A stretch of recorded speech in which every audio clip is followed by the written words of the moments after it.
Milan Rai is a writer, an anti-war activist and a peace campaigner from Hastings, and he's come into Respond Academy today to talk about his life, some key issues, and what young people can do to get involved with anti-war activism and peace campaigning. I will go back to, you were saying the difference between Iran and Saudi Arabia and their relations with Yeah, okay, well, the UK. One of the big things on the top of the agenda right now is Islam. And there are people who say the West has got a big problem with Islamic fundamentalism and they're worried about it. And we know that the governments of Britain and the United States don't have a problem with Islamic fundamentalism because like two of the most Islamic fundamentalist states in the world are Saudi Arabia and Iran.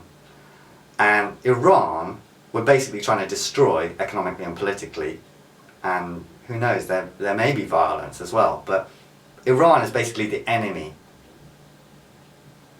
The West is just out to get Iran. Why do you think that is? Saudi Arabia, they have just as repressive laws. I think people pretty much agree that the repression in Saudi Arabia in terms of the laws, social laws and stuff like that, is worse in Saudi Arabia than it is in Iran. Okay? So in terms of having a fundamentalist state, Saudi Arabia's got the edge. But we can't get enough of Saudi Arabia. We want to sell them weapons, you know, we want to invest, we want them to invest in the UK. We're best buddies with Saudi Arabia. So they're both fundamentalist states. So fundamentalism is not the issue.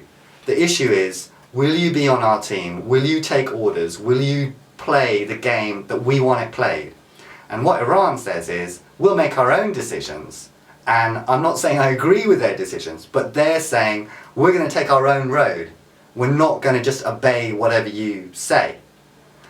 And Saudi Arabia, basically, the people running Saudi Arabia are basically Harvard Business School people who just wear desert gear. I mean, you know, like they are following orders. They know what the US world order is supposed to be like, and they're willing to play their part in it. And that's why the two countries get treated differently. And we know, therefore, that fundamentalism is not an issue for the people who are running Britain and the US, because they treat two fundamentalist states in totally different ways. But there does seem to be an ideological standoff between fundamentalism and liberalism. Do you think that, and that's what's causing a lot of the conflict at the moment? Do you think? I totally don't see it that way. Oh right, okay. So I mean, when you say liberalism, you mean? As in Western views, so freedom of speech, freedom of movement. And how that contrasts with some of the, for example, Sharia law. Okay, so in the West, I mean the thing is, people say the West. In the West, that is a spectrum of views, and there's plenty of very illiberal views in the West. And I mean, like what's just happened in France is there's been a horrific attack on a magazine, and people have quite rightly said, we want to defend freedom of the press, freedom of speech. And I totally back that. But the governments which have lined up to say, you know, we support freedom of speech, their attitude towards freedom of speech is not a principled defense of it. And if you take, for example, France itself, France doesn't have a clear record in terms of defending freedom of speech. And if you take Germany and France, you know, they've got a stand where they say, in Germany, you're not allowed to put Nazi type views forward. And people, specifically young people, are asking what they can do to help promote this sustainable world peace and this, you know, for a more secure future. What would your advice be to someone who's looking to get involved with activism and campaigning? Well, I think the reason that people get involved in campaigning is because, I would say probably, it's because they're angry about something that's going on. If you're angry about something that you think is wrong, then find other people to work with. It's usually good to become part of some organisation that's already existing to some degree, even if you don't necessarily agree with it 100% and maybe you're not going to stick with it, whatever. If there's an organisation that is already working in the area that you're concerned about, then it's usually good to have some connection to them, because they'll have resources and information and ideas of stuff to do that might be useful. All of us, when we start out campaigning, we're angry about something and we're sure that someone else is completely wrong and I am completely right. And it's really important to keep trying to find out about what it is that you're concerned about. Keep learning more about it, because generally speaking, things turn out more complicated than they look at first. But if the people who you're arguing with or the forces that you're pushing against can say, you don't know what you're talking about because you've got X, Y and Z wrong, then you've undermined the cause that you're trying to uphold. And the people who are hearing about your campaigning or whatever, they're going to think less of you and the cause that you hold if it turns out that you're saying stuff which is obviously not true, you know, that you haven't checked out the facts of it. So it's also important to work with other people, because even if you're quite a loner of a person and you can get a lot done by yourself and you're quite motivated and so on,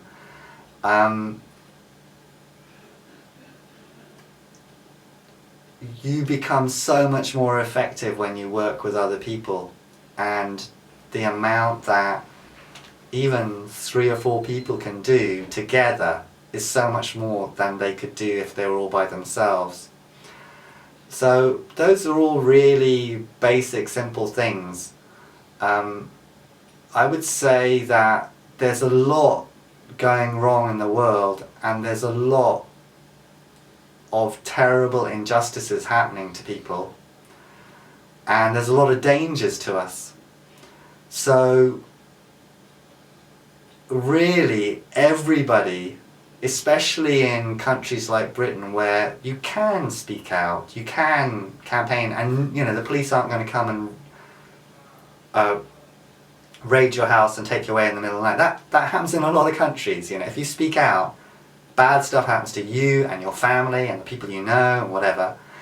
But in countries like Britain, we have a lot of freedom. There are some communities in Britain where it's tougher because, you know, there are more pressures on you from the police and so on. But generally speaking, we've got a lot of freedom. And those of us who've got it, we should be using it to try and stand up for the stuff that we believe in. So, yeah, those are very basic things. What I would say, I guess, for myself is that when I started out campaigning, I felt very, very desperate. And I felt very desperate about nuclear weapons, and I thought, you know, the world could end at any moment. And a lot of people felt that way at that time, because there was real clashes and conflicts and escalation between the superpowers at that time. So it was a very dangerous time.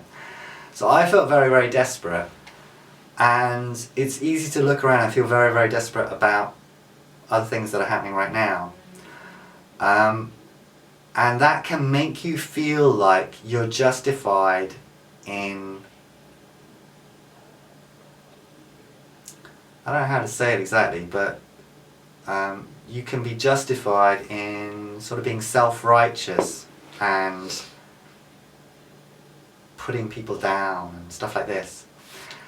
And the most important thing that we ought to think about when we're campaigning is what are the effects of what it is we're thinking of doing? What are the effects of doing that going to be on the people who I say I'm concerned about?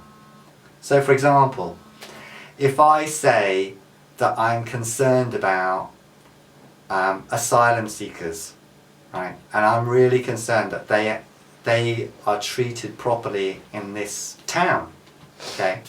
Sure. That can be like my goal is like I really am angry about the way that people talk about asylum seekers and people treat asylum seekers and whatever, and the government agency. Let's say I'm just saying for instance, if I go around just insulting people who I think might be down on asylum seekers, that doesn't actually help any asylum seekers. It might actually make things worse for them, because I'm just making people who might be slightly against asylum seekers even more angry because someone is just being contemptuous or whatever towards them. So I might feel, hey, I'm being so militant and right and whatever because I'm being so confrontational and oppositional and so on. And sometimes being confrontational is the right thing. Sometimes being angry with people is the right thing. But the question is, how is the thing that you're thinking of doing going to affect the people who you're concerned about? And so, like with climate change, it's like future generations. It's like, are the things that you're thinking of doing actually going to help things move in a direction that is protective of future generations? Or is it going to hack off the undecided and the don't knows and push them more into the other camp, which actually means that the outlook for future generations is worse? So it's hard to make judgments about that, but that's what we should try to be thinking about, is if we have relative freedom, then how do our actions affect people who have probably less freedom, who can't walk away from the situation in the same way? So those are very general answers to your question. I would say that there's a wide range of things that we can do in a society like Britain which are constructive, which are useful. The more informed we are, the more that we're working with other people and testing out our ideas with other people before we go, jumping in, I think the better contribution we can make. That's great. Yeah, that was really good.